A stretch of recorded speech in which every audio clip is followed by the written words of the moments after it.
Yeah, so good morning, good evening, good afternoon, wherever you are in this world of ours, not our, your world. Welcome back to another segment of the Back Five, and we just been kind of shooting the breeze before we went live. And I think this segment might come with a government health warning. I'm just putting it out there first before you guys get comfortable. But Vincey, man, how's it going with you, man? Man, I'm all good, man. As I say, it's nice to get a nice result on the weekend. Back on top. Feels good, man. Feels good. Good to be back with the family, man. Back five. Yeah. Bless. Guzzy, the main man. Big man. Celebrity status, Why are you man. doing that? Yes. Legend, man. Legend.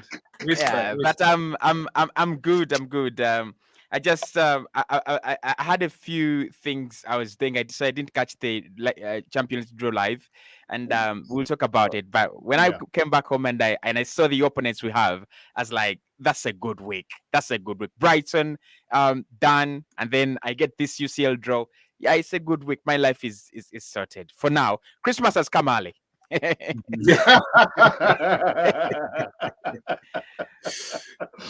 And last but not least, Prosper, brother. High Cannon family. It feels good to be on top, Yeah. All chilled out, relaxed, and watching everyone below us. What are you guys doing there?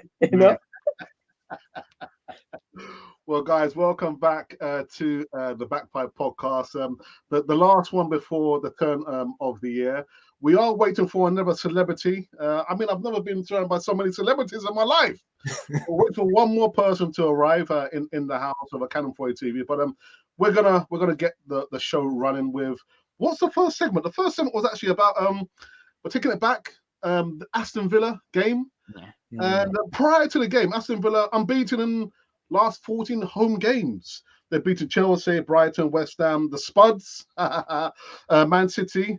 Were you guys surprised at the result? Vincey, I'll go to you, man.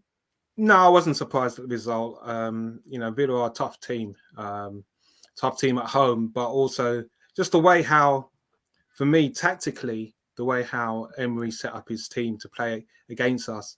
If anything, it took us a while to figure out that actually they were really being bold and pushing up the high line. And then we figured it out when we were 1-0 down, and that was our problem. We just couldn't capitalize on our chances. And when you think about the way how City played Villa and they struggled, if we took our chances, the game wouldn't have been close. So, that's testament to the way how the guys figured it out with Arteta not in the stand. On the sidelines, and it's it bodes well because there are certain matchups in this Premier League that will cause us problems, and teams will play us, and we are quite vulnerable against them if we're not on our form.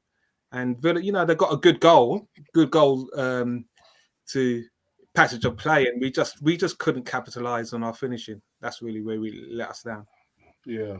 Because for you, were you surprised that Aston Villa got the win? Or No, I wasn't surprised. I wasn't surprised that we didn't beat Aston Villa. Actually, I thought it would have been it was going to be a 3-1, 3-0 game. I just feel they're so good at home. I just feel their quality side this season. They remind me of Brighton last season. I think they're just better. I think Emery and that kind of impact and the budget that they actually have has just made them a little bit better than Brighton. So you have a Brighton, this season, but a much better Brighton. A Brighton that can bring on Nicolo Zaniolo, a Brighton with Moussa Diaby, Leon Bailey, Watkins up top as well. They don't have problems with scoring goals. They have already put 6 past Brighton, I think, this campaign. So that is how brutal they are. So I thought my prediction in that game was a 2-1 loss to Arsenal, and I thought they were always going to win it. But what I liked about the game eventually, actually, is we played over 70 minutes, and we had it. I don't know whether we actually froze them or because we wanted to get back into the game, or it was their strategy, or it was their game plan. If it was their game plan, I think it was a little bit risky because there were so many chances. I thought Alexander Zinchenko, kept, every single time kept on exposing their high line all the time, and we just couldn't capitalize. But I wasn't surprised with the result. I expected it when they scored. When Joe McGinn scored, I was like, this better not be 4. This better not be 3. Two would be two would be nice. Because I'm really afraid of Liverpool and Man City when it comes to the goal difference. They can run away with it. Yeah, not a bad result for me in my opinion. Like that 1-0, especially after City losing. I'm okay with it. Wow. Okay. Do you know what? I kind of got the impression that, listen, we know that Unai Emery is quite, astute with his planning. And with the Zinchenko, people are kind of blaming him because he kind of got sucked in on that side there. But also with the Martin Odegaard shot, it's like Martinez was expecting him to go down to his right. Yeah. So many times. So was that not down to Unai Emery again? Meticulous planning, Glenn? No, not at all. Right, okay. No, because he was happy. That's actually predicted a loss. I actually saw his video and he predicted a loss, and I actually got so mad at him. Almost commented on his video, but he was right. We actually lost. I wasn't happy because I predicted a loss, but obviously. Yeah, it's the Villa Park. Come on, this season you've got to go there and you've got to be disciplined. But happy in terms of not conceding 3 or 4. For that particular game, Alex, the fact that we played so well, I got so annoyed that we didn't get something from that game. Because after the game, I knew Paul was going. Before the game, Paul was saying if they beat Man City, they're obviously going to beat Arsenal, and that was annoying me. I was like, no, you're not the same. At the moment, Man City obviously a better team than us overall, but at the moment, I know we're going to create more chances. Man City are missing a few players here and then. I was sure that the likes of Saka and Martinelli are going to create a few chances. So for us not to take any chance for that game, it was absolutely annoying. Talking about the Odegaard shots, such shots. Yes, I think I don't think it's up to Emery really. I think especially the quality of Odegaard, that's the kind of zone we call it, the O zone now, because that's where he usually scores from. Usually expect him to like pick the better decision. If you're putting it on that side, puts like in the top corner or something, or the other right side, because it would have been an easy goal. So chances like that, composure, maybe the pressure in the occasion got to us, because as Kozio said, they've won a lot of games there. On a different day, if you had to play that game 10 times, we probably win it like 6 or 7 times. So I was actually quite mad that we didn't win the game, or at least get a point. I think a point would have been great to kill the winning run as well, and it would have been 1 more point ahead of Liverpool as well, and 1 more point ahead of Man City as well. So in terms of the performance, I didn't mind it. I think against Aston Villa, we played really well, considering many teams go there and they get smashed up, teams like Brighton and all those guys. So on a different day, we'd beat them. So you can't finish the season without losing, or a few poor games that you learn from. So hopefully from the next games, you're going to learn from that. So you don't give Unai Emery no credit at all? No, I would if you want us the Europa League. All right. Okay, all right. Prosper, Aston Villa, unbeaten at home, 15 games. Just one of those. I like Cozy's approach, When you're a realist, people think you're against the team. But at times, you just have to accept that we're not as better as the other team at the moment. So for me, looking at Vince's approach and the way Vince has put it out, Cozy and Glenn, all I can say is we're not as good when it comes to a quick counter attack. We're not as good. We need to polish up on that. But otherwise, we played very well. Villa is quite a team on its own. It can really give you a lot of pressure, and it's just fortunate that we didn't go down by many goals. But this is a well-prepped team. Unai Emery's experience showed, and all I can say is that the Gunners did well. They kept the scoreline low, and next time around, second round, I hope we get them. We get the 3 points back. Yeah. And Aston Villa currently sit in third place, 1 point behind Liverpool, who could have gone top the tree, but the elephant is on top of the tree now. But let's move on to it. Is the elephants. The elephant's on top of the tree. So we found out today that Arsenal are going to be playing against FC Porto. But I want to take you back to the PSV game, and I actually thought that Arsenal quite lucky, Vincent, to get a draw. Very, very lucky. Yeah, I mean it was a nothing game, but it's a game where I know a lot of fans wanted. Me personally, I wanted to see some minutes, some quality minutes for some fringe players and even some of the youngsters on the bench, and it didn't happen. And PSV is not a bad side. It's not a bad side. It's just the fact that it's just a bit frustrating at home that was the result that we put out. But at the end of the day, the job was done. We went through. So, even though it ended up 1-1, a nice goal by Nketiah, we got the job done, and we looked professional in how we performed. And you stop and you think about it. It's one goal at home. As you said, it could have been more, but yeah, I think we did all right there. Job done.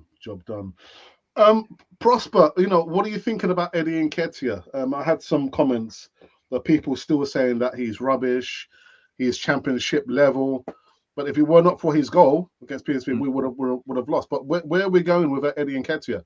I have seen some reports that he might be going to Crystal Palace. But your thoughts on Eddie Nketiah, Prosper? You're on mute. Am I? Oh yeah. Prosper. Yeah. Prosper. You're on mute, Prosper. He got too excited with Nketiah. He's probably swearing or using foul language. Oh, thank goodness you can't hear him, huh? Oh, look, he had enough. So, Chris, I'll go to you. First and foremost, give us your thoughts about the PSV game, and then tell me about Eddie Nketiah. Where is he going to be heading to, if he's going anywhere? First and foremost, I think the PSV game was like Mikel Arteta said, it was done. I think it was all about pushing the team not to lose that game, pushing the team to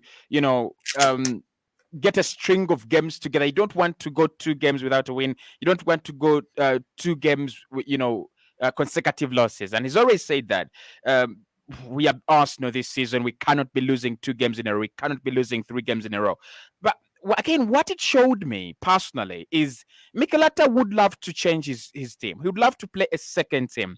But does he have that team? Right? He has Ramsdale, but does he have another player to play if not Saliba? Does he have another player to play if it's not, all these other players we know? And can we actually maintain the same quality? I don't think Mohamed Elneny actually gives you the Declan Rice levels. Like, it's a huge drop. I think Eddie Nketiah and Jesus, I'll talk about Eddie Nketiah. Maybe we don't see a huge drop, but in terms of work rate and what Jesus gives us, again, there's a drop there, right? Emil Smith-Rowe is just coming back from injury, so you wouldn't actually rush him back. So I think what Mikel is going to say, and the message from that game, he's going to tell Edu, can we go and get this kind of quality players? Like, you can see Grealish, Bernardo, and Doku at Manchester City. Like, they can change those 3, and they'll still give you problems in wide areas. I think Foden has done well. I think that is the key highlight from that game, right? It's another highlight we got from the West Ham game when Mohamed Kudus literally, was tearing us apart. With Eddie, I've already said I don't believe that he has the quality that we need, and I think everyone is getting on board. We are seeing the real rumors now of a striker. It starts like that, right? First was Declan Rice, and then Caicedo, and then we ended up with Declan Rice. I think we will get a number 9. Not in January. I don't expect him to go anywhere. I still think he's a darling to Mikel Arteta. I still think he's a very important player, by the way, because there are not so many players that are going to be willing to get those few minutes, and they will happily come onto the pitch and create an impact. So he's happy with the minutes. I think every team needs a player like that. Last season, I was looking at Johan Wissa and the impact he was having from the bench. And this season is not having that big of an impact. And I'm like, okay, this is what you call those quality players that come from the bench. So for me, Eddie should stay first and foremost. Until the end of the campaign. We should be keeping our best players until the end of the campaign. In the summer, I believe if we win anything major, their prices, their market value is going to skyrocket. We might actually, sell the likes of Tomiyasu if we are to sell for 40, 50 million. We might sell the likes of Eddie for in excess of 40 million. So keep him until the summer. I think we'll get quality, offers, because clubs know if Osimhen or Ivanton is coming in, then definitely one player has to leave. So keep Eddie for now, and yeah, let's get in a goal scorer. At least let's get in someone that we can put ahead of Eddie. But we've spoken about this before, Cozzy, We have, and we've never agreed upon it. We've never, absolutely never agreed upon it. And I know Glenn. I know Glenn is pro Jesus, and he likes the way we play, and I do as well. But when I look at Darwin Núñez, I'm like, if we had a good striker, we can capitalize on that deficiency in that Liverpool side. We could easily score as many goals, and we could run away from within reach of many clubs, Man United, Liverpool. If you're not scoring enough goals and you don't have that kind of number 9, and there is a club that has that kind of number 9, I think the clear example was Haaland last season. He gave them the legs. Like, he literally scored 50 goals in less than 50 games. That is abnormal, and that wins you things. Cozzy, before I go back to Prosper, so if you had to go back last season, what lessons should we learn from the fact that we fell off?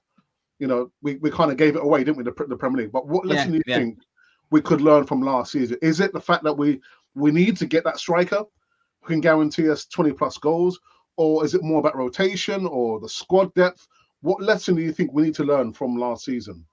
I think with rotation we've done well. The key lesson that I would say we pick from last season and we break it into this season is how you actually support your team in January. I think that is the one thing that we all talked about. We saw how Trossard did.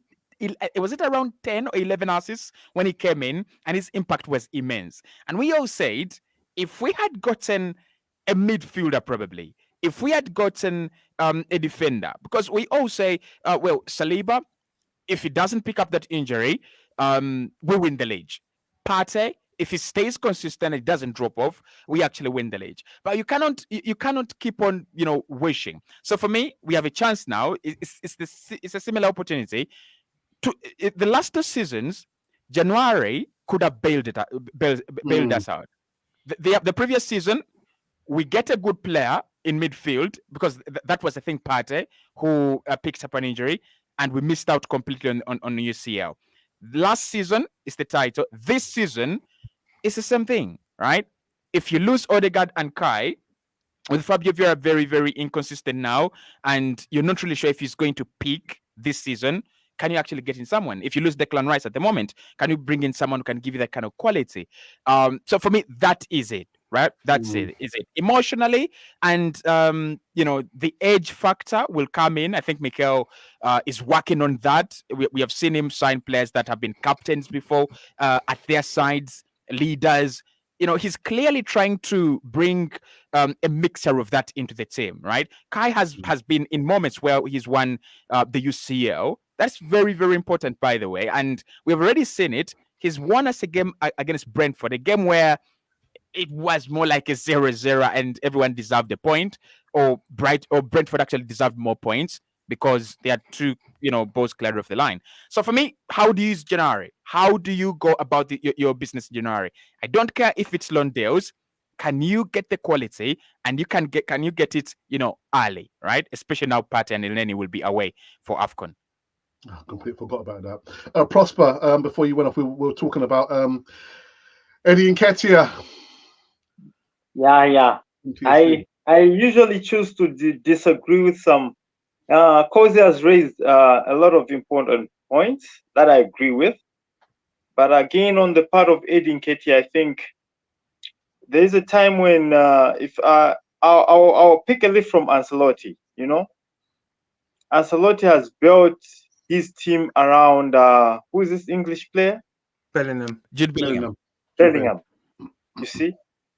And that's an experienced manager. He works wonders from nowhere. Now, if you look at Arsenal has only got, let's be honest, has only got one style of play. And if that style is mastered, then it's game over for us.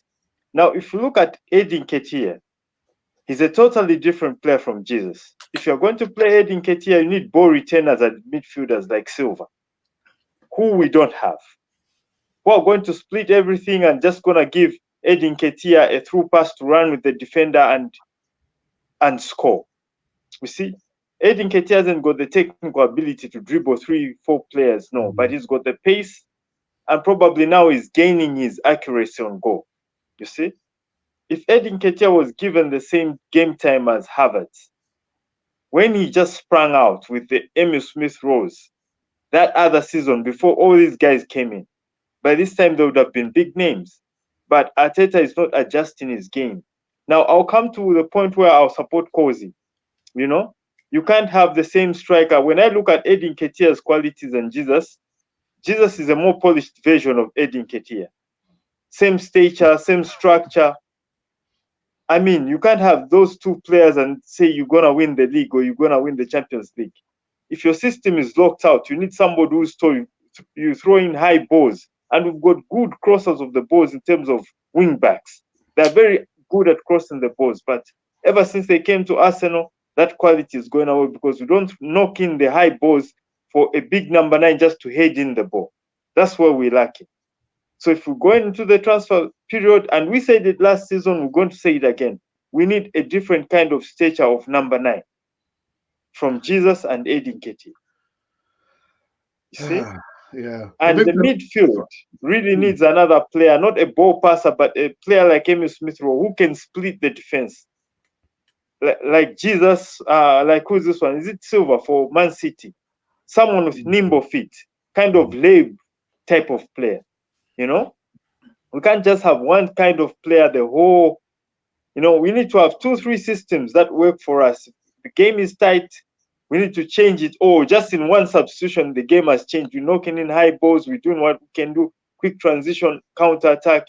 But sometimes we just go flat, wait for everybody to position themselves. That's when we start attacking slowly. That slow build up. So for me, I think it's more on the manager. You need to understand your players, their qualities. And when you're improving the team, try to work on the players you want to focus your game on, like Ancelotti did with Bellingham. You know? Yeah. Glenn, I can see you bursting to get in, but I need to go to Vinci very, very quickly. Now, Vinci, I noticed, I think you probably agreed with maybe 90% of what Prosper said there about we only have one style of play. There's no plan B or plan C. But I've been told that make sure your plan A works so you don't need a plan A, B, C, or even Z. so Vinci, so you agree we only have one style of play? We've got 2 styles. We've got plan A and plan C. And plan C was against Luton, where we just playing playground football and just bang and bang and bang, and we got there. But Prosper's right. When teams are astute, and you're going to start to see them being astute in the Champions League, we're going to have to be tactically aware and positionally aware and clinical in those situations. And for all the stats that we have with our plan A, is how those under pressure, which we saw against Aston Villa, look at the amount of chances that, if we took those chances, murdered a team that literally murdered Man City. That's how the difference between how good we can be and how off we can be, and the results in how it showed. So Prosper's right. It's a case where in games sometimes we are a little bit naive, and it took us a while against that Villa team to realize that they were prepared to dare to hold that high line. And if it wasn't for Zinchenko, I don't understand why that wasn't exploited more often in that situation. So it's teams are figuring us out, and we're having to change our style of play. Martinelli and Saka are not going to have the joys that they had last season, and it's showing this year. So we're going to have to be a lot more cuter in the second half and the business end of the season with our tactics. And I've always said in regards to Edin Nketiah, the guy can score goals, but it's whether or not we play to his strengths. I don't believe we play to his strengths, so we can't expect him to score the goals that he scored for England, even though he's got that quality. if we're not playing to his strengths. And you know, to his credit, he's our top goal scorer, is he? Yeah. Yeah, he's the top goal scorer. And you stop and you think he's our top goal scorer, and he's been in and out. You know, that's just testament to show you how we've missed a lot of chances this season across the board. The guys are not taking their opportunities, and games are closer. So, you know, it's going to be fine margins. And, you know, as I said at the start before we came on the stream, it's going to be a challenge on our health the second half of the season because teams are going to be coming at us. And we've got to put the goals away, put those chances away, you know? Glenn. The points these guys have made are incredible, man. I was just almost like I wanted to go off and just listen and just watch them, you know. So I 100% agreed, Prosper. What I wanted last season is exactly that, because people wanted a striker and, you know, replace Jesus. I was like, no, you're not getting a striker to replace Jesus. As Kozia said, I'm one of Jesus's biggest fans. I wanted a tall striker, a different kind of striker, as Prosper said. There was even a time I was like, you know what, for 3 months until the end of the season, is Giroud available? I know we have like some bad memories with him, but whenever you put in a cross in that box, Giroud he always gets it. Like every time I watch AC Milan, I'm like, this guy is going to get it. And again, another point is made is Zinchenko. The crosses are amazing. Even Ben White, when he goes forward, sometimes he puts in crosses. I'm like, there's not you're crossing to, but he actually puts in some decent crosses sometimes. Saka, we know, is one of the best crosses of the ball these days. Martinelli loves getting down the byline and crossing the ball. We saw him doing like 3 or 4 times. One of them, I think HAVERTZ said it off the bar. So if you had a player like that, absolutely amazing. I don't know if you specifically like have one style of play, maybe 2. Maybe HAVERTZ was signed to be like in a different kind of play in terms of like running into the box later on and putting in those crosses and all that. But maybe it's come to Arsenal and things have changed. I don't know why. Is it because like Ataz noticed something? Is it because Timber is out? I don't know how you're playing in terms of that. But I feel like maybe when Timber comes back and all those guys are fit, we could have a different kind of play. When you saw Partey at right back, Vince is a different kind of player. You know, you love that. So having maybe that is a different kind of play. We don't love it, but maybe it's a different kind of play. Maybe have Partey at right back, and then having maybe a front 2. I'd like to see a front 2 with Jesus and Ketia on the same pitch at the same time. I'd like to see how it works. But I definitely do agree. You just say Partey at right back. No, that was a joke. That was a joke. That was just to annoy Vince a bit. Yeah, but, like I've always wanted to see it, because that one game that Jesus and Ketia actually played together, because I think it was Orlando or something last year in the preseason. I think they both scored. Yes, they're both different, but almost the same as Prosper said. But for me, Jesus is still a starter for us. I wouldn't sell Nketiah at all. I'd still keep him in the team, but I still think we need a third striker, someone different.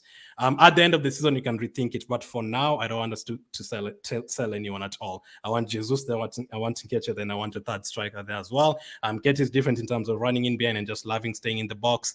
Jesus doesn't like staying in the box, loves coming for the ball, and does incredible in terms of that. So in the last few minutes, last season when you're playing Southampton and those guys, in the last few minutes, we had a lot of the ball. We just dominated possession like we did against Brighton the whole game yesterday. And against Aston Villa the last 20 minutes, we had a lot of the ball, man. And as Vince said, that was Aston Villa, you know, they just matched up Man City and we were dominating them. We had a lot of the ball, but we couldn't get past them. But another thing that annoyed me in that game is I feel like since they were playing a high line, I feel like I would have, after taking out Martinelli, I would have actually brought in Nelson for the pace, just for that one game, even if he doesn't want to bring him for other games, just that pace in behind. Because when you bring in Trossard, he doesn't really have the pace. So maybe bring in Trossard for someone in midfield. I know HAVERTZ was playing well in that game, but just something different. Bring Trossard in midfield if you want to bring him on, and then Nelson on the left side, and then you can bomb one. But I definitely do agree. I would want a third striker who, I don't know, I wanted players like Watkins and those guys at the beginning, but so right now I've kind of changed. I want like a tall striker, physical striker.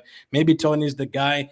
I'm still not sure. Tony hasn't played for like 7 months. I'm not sure. Is he going to like adapt right away for those 3 months that we need him? I don't know, but that's kind of striker I'd love. Yeah, Glenn, are you surprised that Nketiah's top scorer so far in the Premier League for us? Actually, no. I mean, Saka, Martinelli, and Jesus, obviously they do get the chances, but I always feel like, as I've always said, if Nketiah plays 38 games out of 38, I feel like he's going to miss chances, but he's going to get 17, 18 goals if he plays every single game and takes. Haaland scored 50 goals, and how many of them were penalties? More than 10. So if Nketiah was taking our penalties as well every single game, I don't know how many. he'd have 10 goals plus now. So he's not Yeah. the best. He's going to annoy you sometimes, like he did against Brentford. I was like asking for him to pass the ball, and then next game Trossard should have passed him the ball, and he got annoyed. Like things like that. I don't really think like we need them in the team, but I'd keep all of them until the end of the season just to see how it works. And he does score goals. I mean, people say it's only Sheffield, but okay, fine, keep him and play on get Sheffield and Burnley. We're going to win those games, and then we play the others for the rest of the games.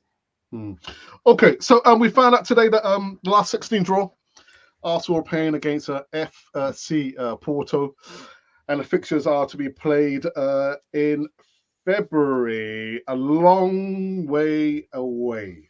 Now, a lot can happen between now and February. We know the season's a long old season, 38 games in the Premier League, FA Cup if we survive at Liverpool. And I thought, let me kind of check out the stats. Last time we played FC Porto. I thought, oh, wow, well, there we go. 6. A bit of a mixed bag, actually.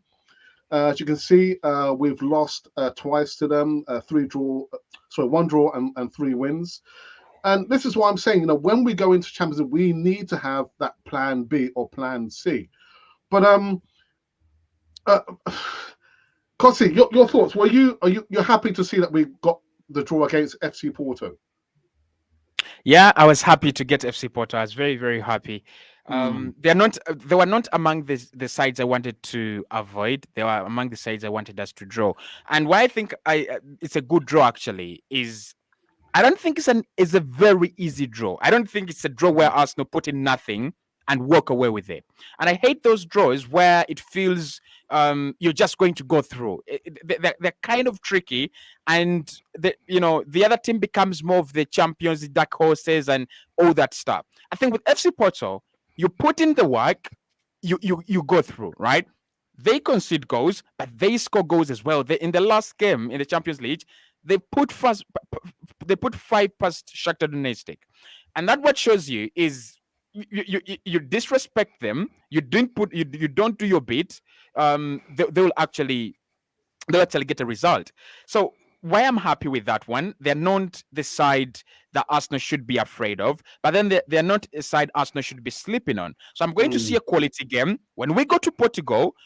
Remember last season, Europa League, Sporting Lisbon.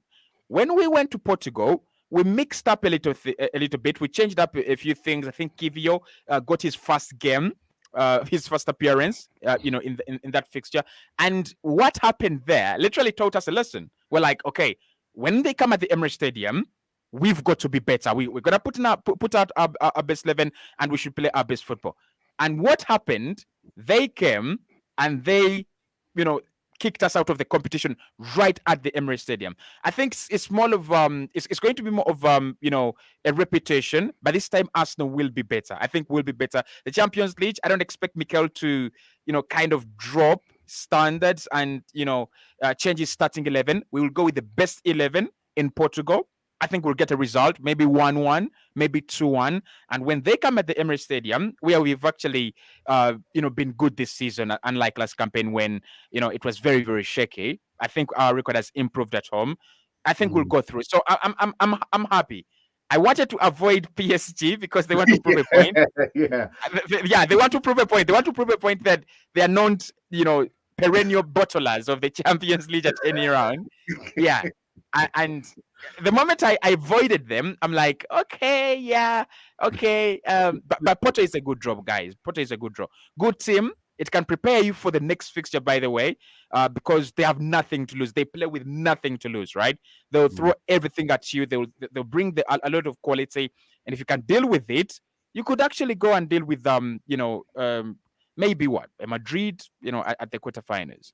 And for you, Prosper, the best draw that Arsenal could have got against FC Porto? I mean, this is the Champions League. When you get to the Champions League, it is what it is. You can get any team. You can get any team. This is the cream of world soccer, So for me, Porto, I suppose, yes, as Cozy has said, Porto is a good draw because these guys play with a lot of energy. They're fearless, and also these guys play a high tempo game. Yeah. So when we're preparing as Arsenal, forget about what we do, slow passes, slow build up. Porto is gonna make us run. Aston Villa made us run, but Porto is gonna make us run twice as much. So that would be we should be ready for. And when it comes to, as Vince was saying, finishing off our games, we get so many chances. This is where it gets like, this is the top end of football. You don't mess around with chances. We get a chance. We might not get as many with Porto, but we get a chance. We have to make it count. So for me, Porto is a good, as Koza said again, Porto is a good draw because it will give us a taste of what we to expect. Because after Porto, they're gonna come in hard and thick, Yeah. So for us, Porto is a good draw. This is where we can measure ourselves. Are we up to the test? And if we can, then we can go as far, because to be a big morale boost as well. Vinci, can Arsenal raise to the occasion against FC Porto over 2 legs? I definitely think it's gonna. Yes, two legs is. I look at it as 1 leg. Let's deal with the away leg first, and it's somewhere where you can't concede more than 2 goals, if anything, because they're the type of team. I'm fearful of teams that that play quick football, and we struggle in that regard. We're the 3rd slowest team in build-up from the back. So even if we're a goal down, we're still slow in our build-up because Arteta just wants that's the way how he likes to play. So we don't like to, when teams have 2 goals advantage against us, it's a struggle. So we don't want that in that first leg. It's good that we're at home in the second leg, but the problem is, in our league, in the Premier League, we always concede. So it's a case where, in the Champions League, we've just got to not have sloppy performances. If we don't have sloppy performances, we get the job done in that first leg, it will set us up nicely for the second leg. And I'm not sure what the Premier League ties are around that first leg, but I think that's going to be a big factor for us because, as Cozy said, Arteta's going to play the best 11. And it's who's available and who's on form. If we don't have injuries, we should be we should have confidence for a good game and a good performance. But as I said, that first game, we don't want to concede 2 because us under pressure, it's a different kettle of fish. And as Prosper's saying, Champions League it's only going to get harder. Teams are going to get more organized against us, and that's where it's like, who's going to take that long shot? Who's going to take that chance in that critical situation that's going to break that deadlock? Because we've shown this year that sometimes we do struggle and we leave it late. We can't start slow. We can't start slow against these teams now. We've got to put a first 45 is going to be very key in that first leg. Vinci, before I go to Glenn, it's going to call for cool, calm, collective heads. Do you think he might change the goalkeeper and put Ramsdale in there, or do you think he might stick with Raya? I think he'll stick with Raya. It'll be a tough call. It'll be a huge call for him to put Ramsdale in. Yeah. But no, I think he'll stick with Raya. Yeah. Glenn, can also rise to the occasion against FC Porto. I'll help with that question, by the way. Maybe Ramsdale wouldn't even be an Arsenal player by then, so we wouldn't have a choice. To answer Vince's question, we have Burnley. We do have Burnley away right before FC Porto. So this is actually usually a joke, by the way. Like, imagine going to Burnley away and then a European night right after two different occasions, and then right after FC Porto, you have Newcastle at home. So tough. And then in the second leg, we do have Brentford at home, and then Chelsea right after FC Porto. So not the easiest. And then Man City. Yep, and then Man City right after that. So I'm worried about the game, not worried in terms of the actual game. I'm just worried if Jesus is going to survive going up against Pepe, the criminal.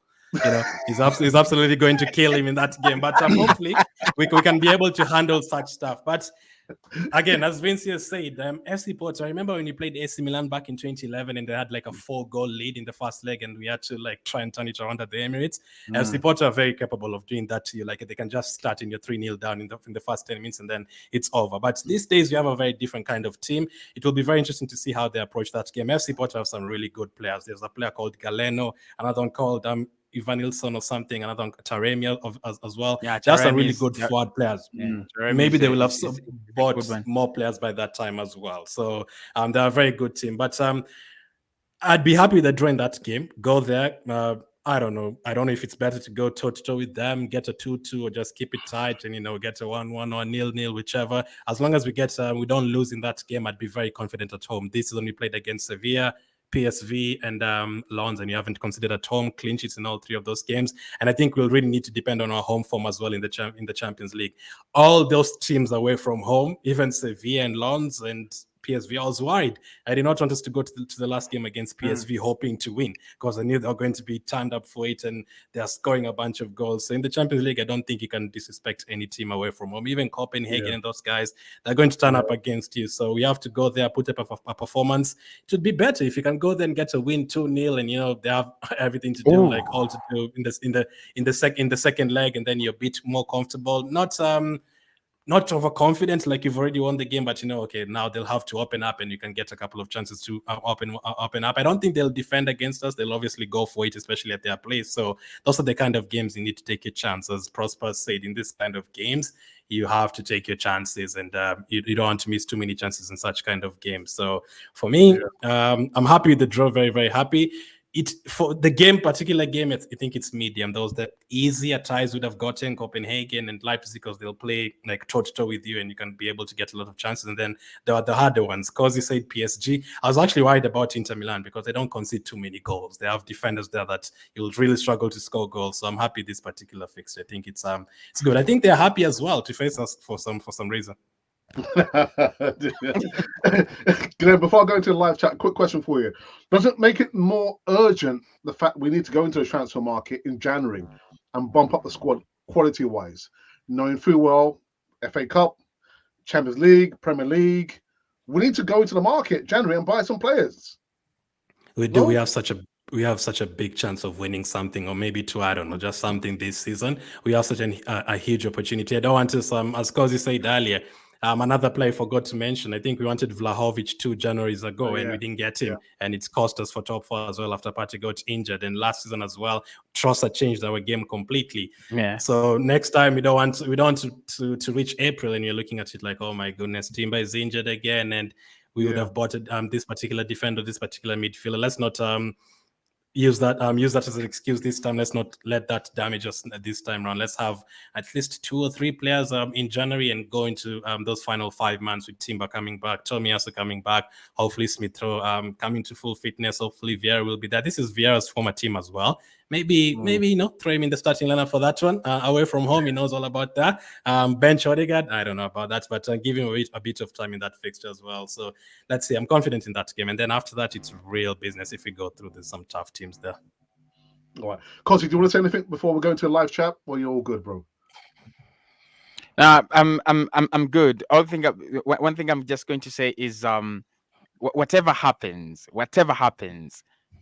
we need to capitalize on this January. If we do not, there is there's a very popular saying about the Bourbons. They learned nothing and forgot nothing. We can't learn nothing and forget nothing for 2 straight January windows. I think something I made a prediction, a couple of years ago when he was still manager, and he said we will see a lot of money getting, spent in January in the years to come. And I think Arsenal cannot hide away from that. If Pochettino wants more players and more money spent, we've got to capitalize in January. Yeah, well said. Well said. All right, let's go into the live chat. We've got Emerson. Good evening, Emerson. It's a good evening, Alex, and the panel. Our moderator, Ashley, the ever present, says, hey up, Gooners. And Gabrielle says, yo, man, what a good week for all Gunner fans. Well, what happened, man? No, I know what happened. I'm just joking. Tired Gunnosaurus, good to see you back. Evening, hope you are all well. Yes, we are well. Daniel says even all. And here's one. Ty Gonzalez says spot on, Glenn. Great comment so far. What did you say, Glenn? Can't remember. Everything, I guess. As if I'm going to be as if I'm going to be as arrogant as Van Dijk, I'm going to say everything. I don't know. We are short in defence. Do you think we should be playing youth like Walters more for experience when games are won, Prosper? I don't think clarified defense, because for me, as Cozy said, general transfer period, it's only been 3 players for me, starting the previous season, 3 years down the line now. Box to box defending midfielder. So that's why I'm saying clarified defense. Attacking midfielder, totally different from Odegaard. And the number 9, center, big number 9. That's what I want to see in general. So when say beef up the defense, I think where we are lacking, when Partey is out, we don't have a box to box defending midfielder. Rice is a center midfielder, so he's going to roam out, but we need somebody to stay back and cover when Rice is out there doing his thing. That's what we're lacking, someone to cover the defense, the center backs. And for Vinci as well, do you think Arteta should be playing youth players when the game has already been won? I think he's got to give those kids an opportunity. You know, I'm sitting here thinking, you know, is Reece Nelson still a youth? You know, because the guy's on the bench and he's not even getting that much game time. So, you know, this is I think Cozy was saying earlier on when he was mentioning about Man City with Silva and the type of players that they have. Well, the reason why we aren't having that much of a production from our bench is because they're not getting enough game time. You know, fair play to Vieira in the league before he got his injury. You know, in that game he came on and he was awesome as a sub. You know, it's probably Martin Odegaard's worst performance. I think it was, I can't remember what the game was. But he came on the sub and scored a great goal. And these players who are in our squad, they need to have more time, more exposure, allow them to grow so they can actually go in the system in those precious situations and be game changers. So, you know, it's what great honor to come on for 10 minutes, 15 minutes and have a run out if the game's already run, as opposed to a minute.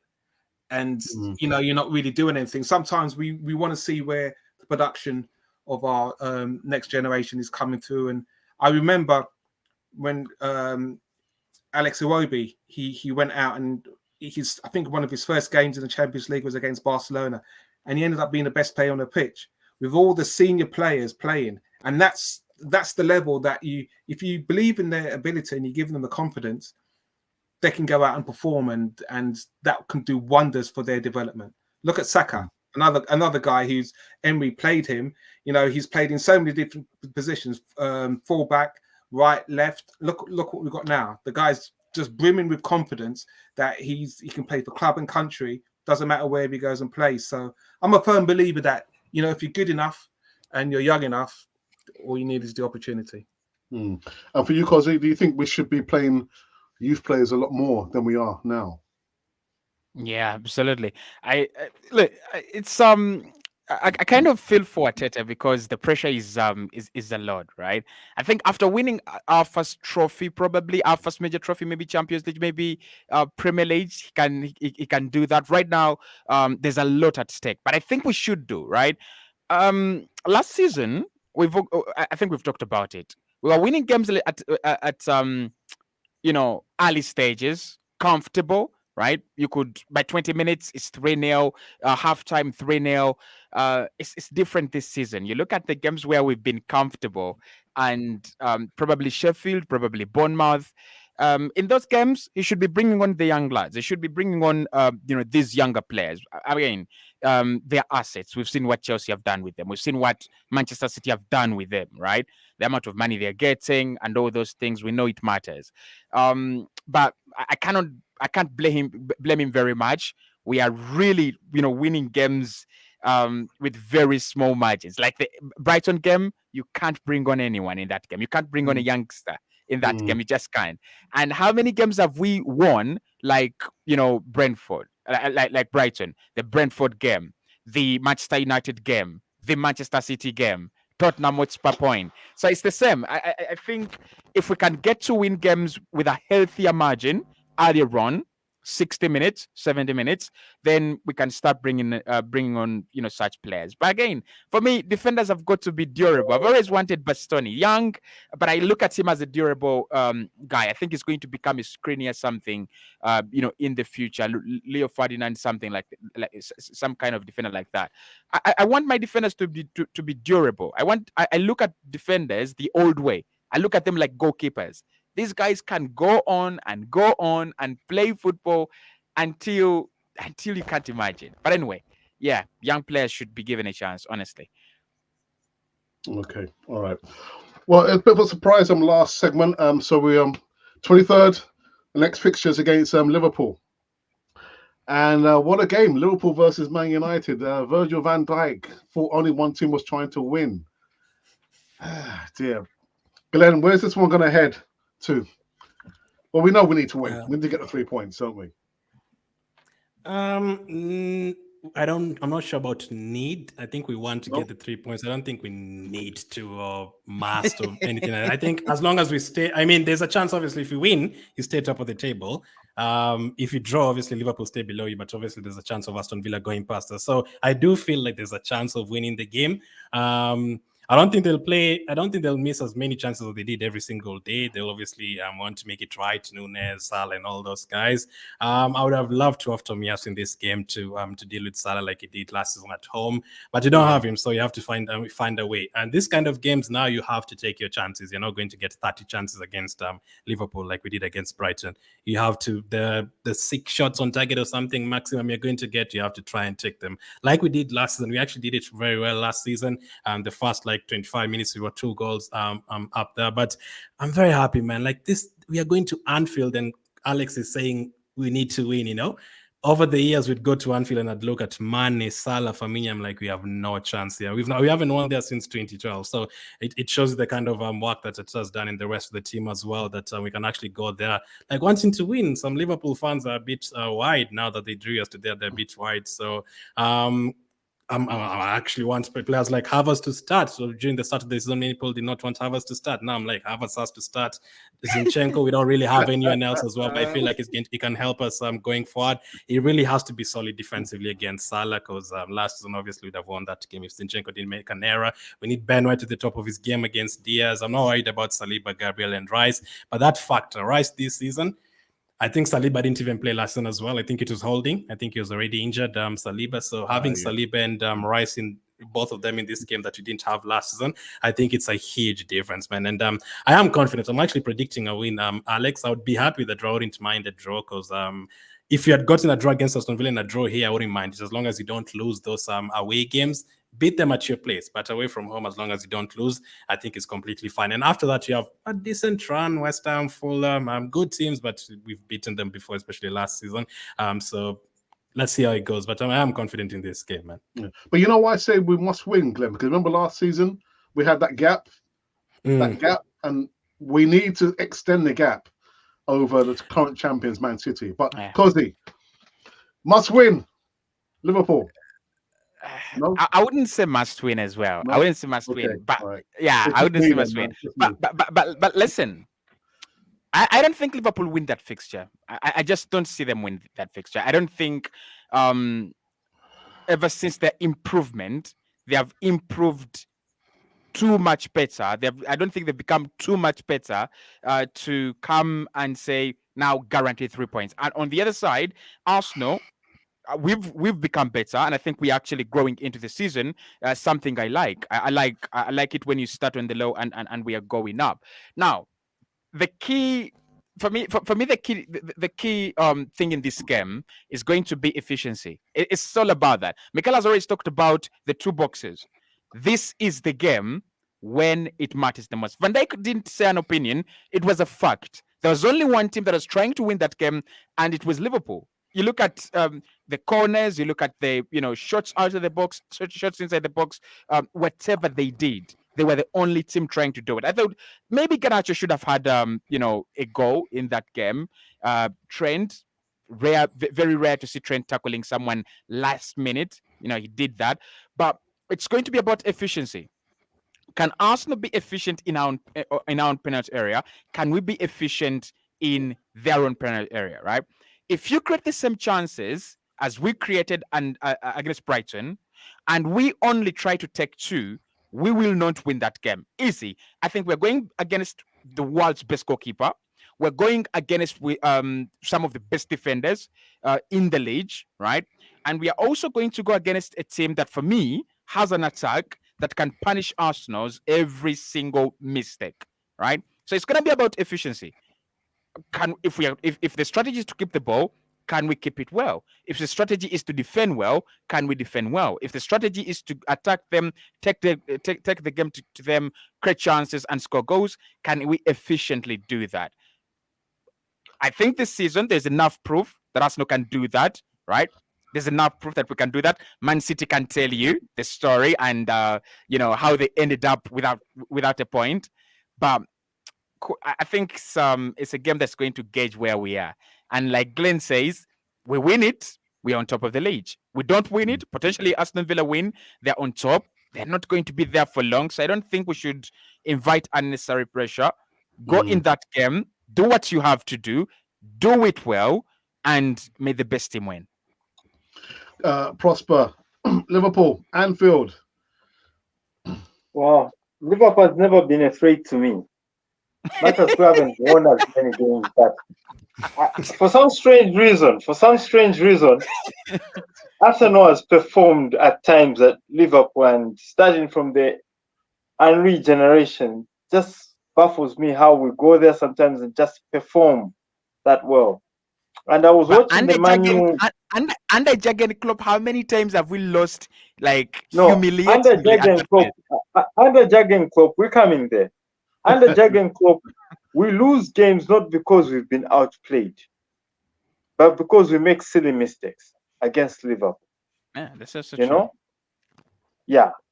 Not because we've been outplayed. Because if you look at the Liverpool team, even the Man U game, is it Garnacho had scored that goal, that game would have turned out different. And I looked at all the loopholes Liverpool had on that game. I was like, if Man U went there to play football, I think Man U is lacking confidence right now. So they're all playing defense, which they can't do because Man U has never played a defensive game. They're always offensive. You see? So if I look at Arsenal, and I'm looking at, okay, if Arteta can go in with the philosophy that he came with when he just started coaching the team, he was going to a team like an underdog, then would catch a team with a counter-attack. And that's how we were winning caps and everything. And we have the pace, the Martinellis and everyone out there. Liverpool is trying to play a keep ball possession kind of game. Let's try to sack them in and then just throw the ball. Van Dijk cannot race with the young, youthful players we have up front. That's the only strategy we should go with at Liverpool, and we win that game. But if we go there and we try to play our slow build up, those guys will catch us on a counter because they've got fast players, and we're going to lose that game. So it's all about strategy and not making the silly mistakes we like making, losing possession in dangerous areas in the midfield. Usually that's where they punish us from. I remember 2 seasons ago, we lost possession in the midfield and they scored. And that was Xhaka's problem. He gave away possession and it was a goal back there. You see? So it's just one of those things where we play well, Liverpool doesn't outplay us, then we make a mistake, pow, they pounce on us. We've got very good strikers who are very accurate, So I think we shouldn't make that mistake. We'll come out with something from Liverpool. It's not a must-win game per se, but I feel it's games like this that really boost your morale to win the league, where you stamp your authority and say, okay, guys, we're going to step on them and we're going to step on them hard. Whoever comes will be playing with fear against us. When the team is at its peak, like Liverpool right now, it's the team, everybody's like, okay, Liverpool. You go and stamp your authority. Everybody that comes up after Liverpool will be like, Arsenal is a team to watch out for. Yeah, so for me, that's it. I do half agree and half disagree with Prosper. In terms of the Liverpool never being a threat, I completely disagree. There was a time when they had man and I was like, oh my goodness, you're going to be absolutely killed. But I do agree with him that most of the times if you look at the game, you're like, we had a chance. Like there's actually 4 or 5 games that have popped up to my head. Last season, our goals was the second one especially so well constructed. Martinelli cross, Jesus header, so well constructed. And then for us, we just give them a penalty in the second half. So the people are saying that Xhaka kind of hyped their crowd up and stuff. Second goal, Zinchenko gets past easily, they score. I remember there's a season where Pepe became the first person to dribble past Van Dijk in that game. We dominated the first half, missed so many chances. Liverpool 3 goals, they win it. The one that Prosper is talking about, Tavares gave away the ball, Jota scored, Xhaka gave away the ball, they scored. So if you don't give away the making mistakes and all that, and you take our chances this time. I also remember there's a time Lacazette went there and he missed like 4 clear-cut chances and he ended up losing the game. Man. So there's things like that always happen in this game. This time, take your chances and win the game. If you're 2 goals up like you were last season, this time you have Saliba and Rice. I'd be more confident. Glenn, you make it sound so easy. Just take your chances, man. Glenn, just take your chances. Arteta's tricky Reds, Alex. That's all I can say. Vincey, where's this one going, man? I think it's a must win. I think it's a must win in regards to the way how we play in football. You know, I was really impressed with how we played against Brighton. Tricky opponent, and we came out there trumps. You know, we going against another team that can move the ball well, but you know, over the last few seasons, we've done all right in large portions at Anfield. We just haven't got the result. So I think this will be a real statement result if we go there and get a victory. The guys are capable. Our confidence is in our defense. You know, cut out the foolishness, cut out the silly errors, and we can really give them a good game. It's the one team that, you know, Anfield's the worst place, you know, for Arsenal to go and play. But we've grown in confidence and stature, so we shouldn't be timid in the way how we go there. Not arrogant, but we know what we're going to expect, and I think the guys have got a different mindset.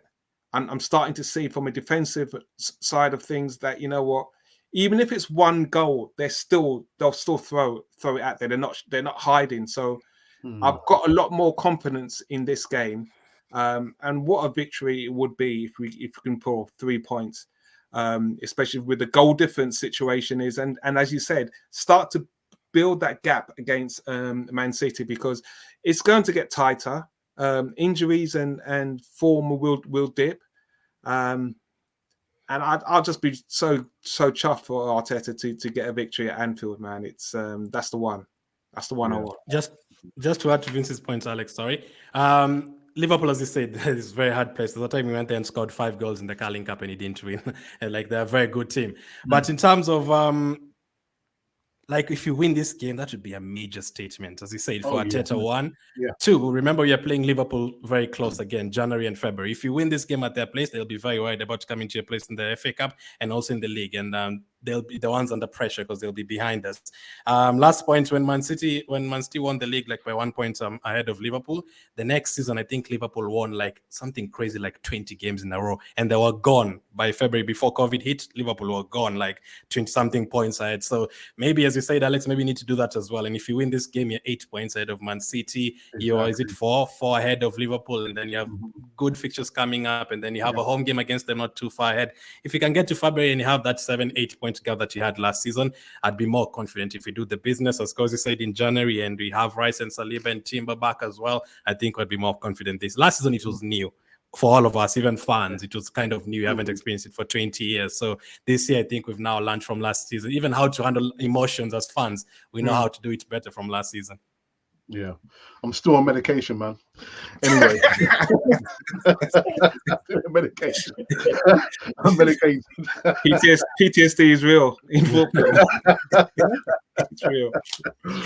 All right, we actually come to an end on this last Back 5 podcast before the new year. Kosi, it's always good to have you back on. Listen, I know you're busy, studies, work, family, and of course your podcast, but just listening to you talk, man, enough respect, Kosi. Enough respect. I've left the link for Kosi in the description box. Guys, go over and subscribe to Kosi's platform there. Thanks. Nice one, Thank you, Cosman. Mike. Yeah, Yeah, thanks so pleasure. much. Thanks. Pleasure. In regards to Glenn, all things Arsenal. He was on another podcast before he came on Canon 4 TV.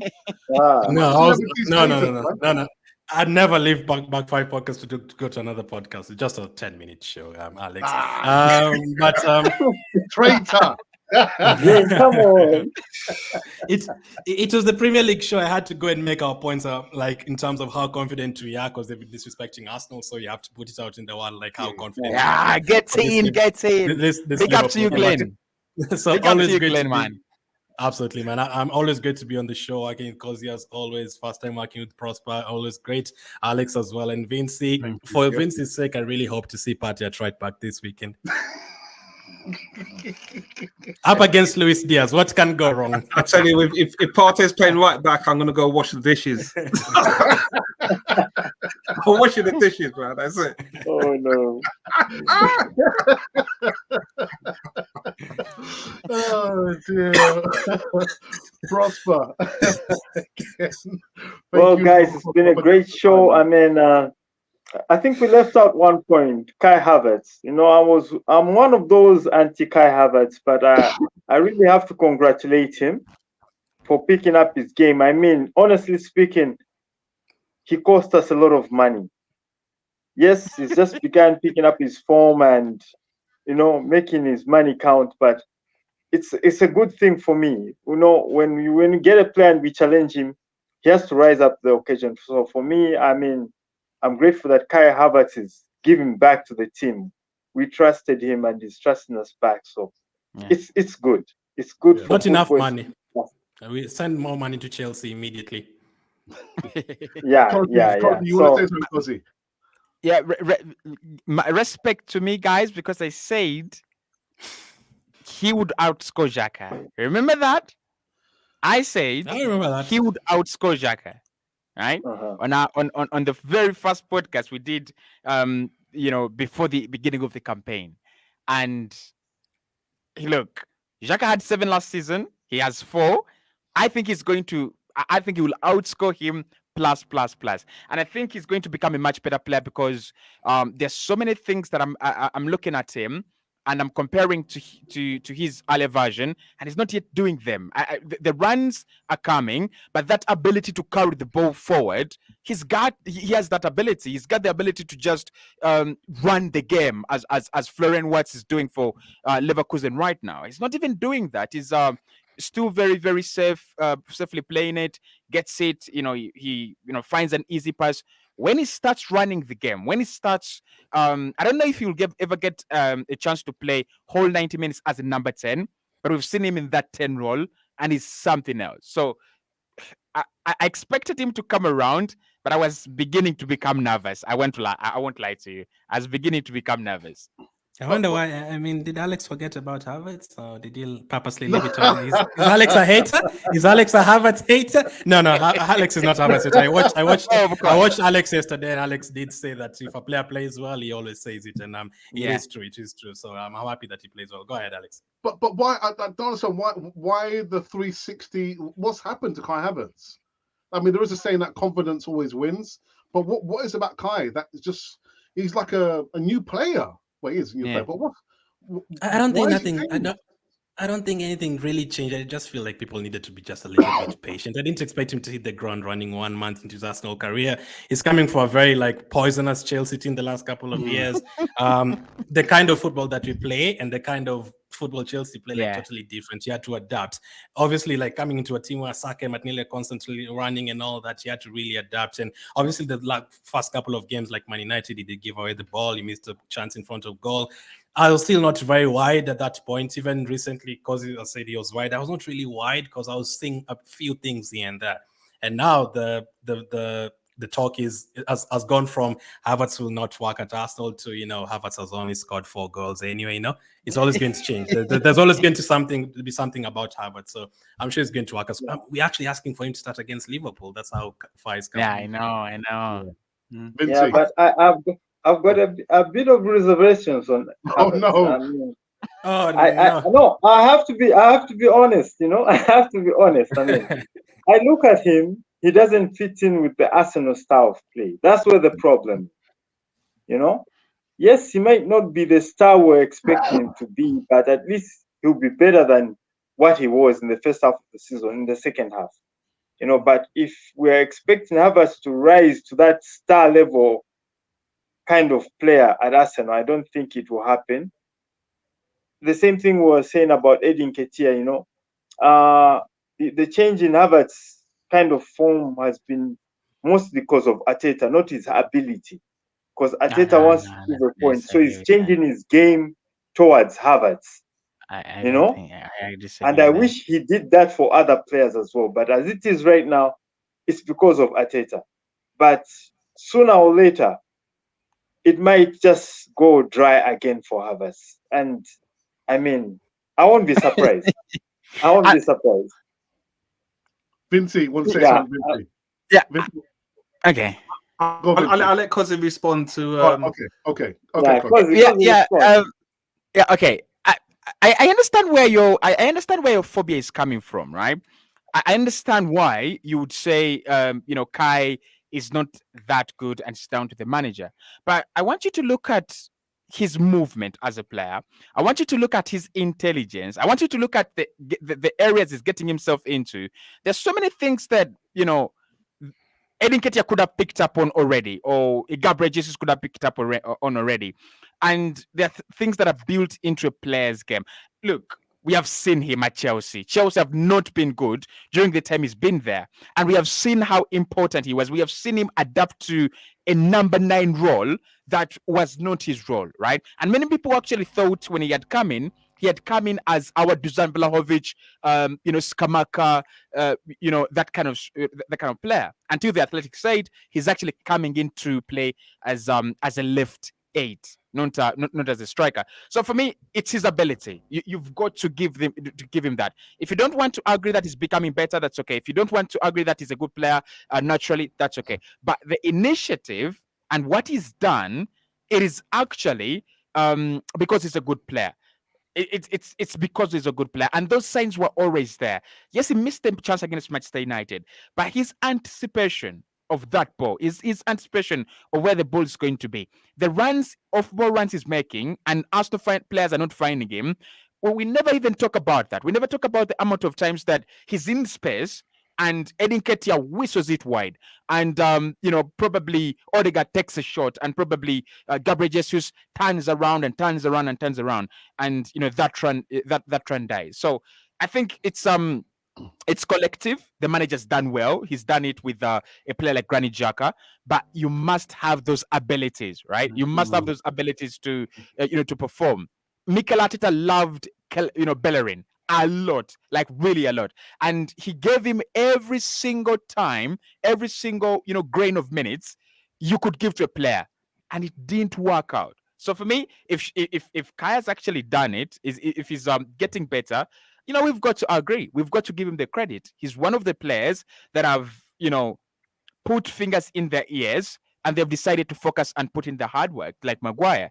So for me, guys, I don't know if I'm right, but I think Kai. You're right. You're right. I don't even.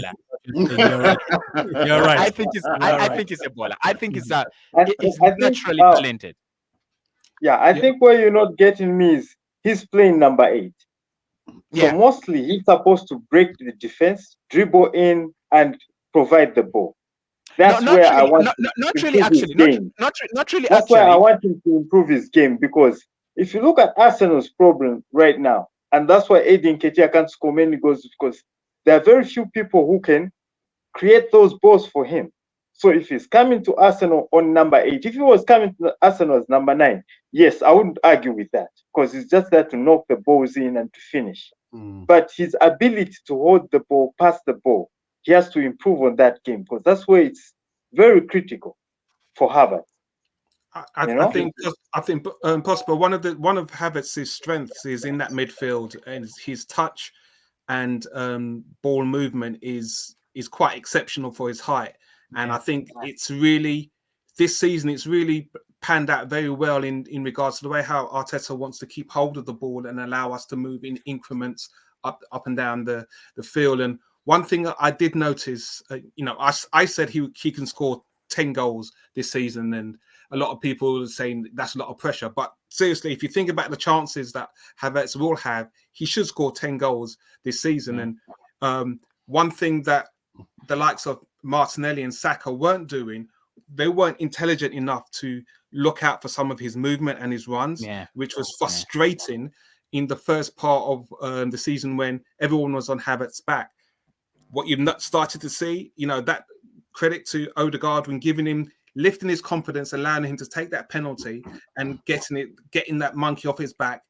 The guy's touch and his movement is exceptional. It really is exceptional. His work rate in the midfield, in defense, is helping us out big time, because at times when Odegaard is a bit light, we are really light in that midfield, and Rice is on the island. So Havertz is really coming back and really playing the 8 role well.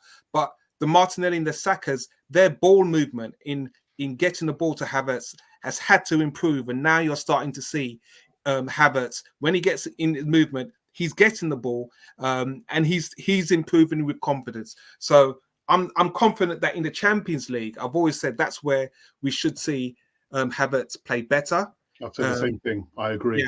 Yeah. Havertz, Champions League is where you're going to see him really come to his worth.